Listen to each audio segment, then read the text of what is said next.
son nearly crushed my kid. He's a whole lot bigger. Are you saying my son's overweight? It's glandular. Mom, Lucas wants the nipple. That's all. Well, the milk truck has left the station. Oh, wow, you're a stay-at-home mom? Nobody in the city would admit to that. Oh, no, Avery, Lucas is here. Didn't you notice? So tell me, Uma, how has motherhood changed since your children are older now? Oh, it's always changing. Life is always changing, isn't it? I've enjoyed every stage of their lives. They get to be more interesting. You know, they get to be more interesting in different ways, I guess.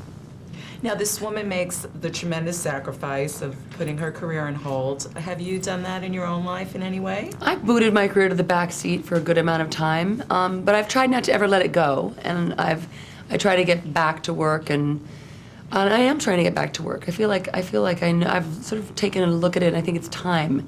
It's good for me too. I think when I'm working, it centers me in a certain type of way that almost nothing else does. So I'm trying to get myself, you know, back in front of the camera.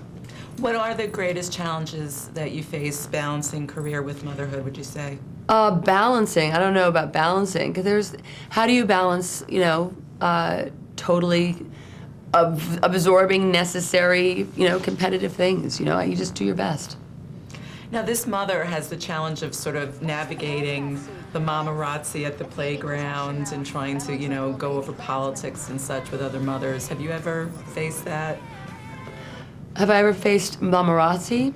Well, the character I'm playing isn't being bothered by the Mamarazzi. She witnesses Jodie Foster come into the playground and be stalked by Mamarazzi, and she's duly appalled by it.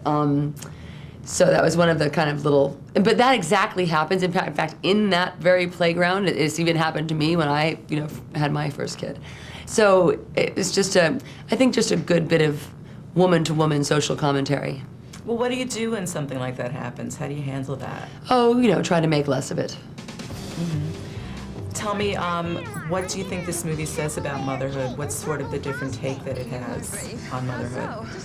I think, you know, what I loved in this script is that, you know, we all would love to become mothers and then simultaneously become perfect people and perfect mothers so that we could take the best care of our perfect child. But, you know, life's not like that. And you still find you're the same person, you know, and now you're with maybe more pressure on you. Maybe you see things through that lens and it's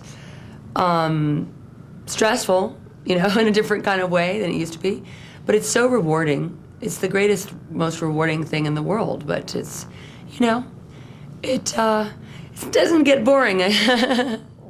There's a wonderful line in the film, actually maybe this is a quote from the press kit now that I think about it, where you said being a mother is giving everything to someone who will leave you behind. Mm-hmm. I thought that was very profound.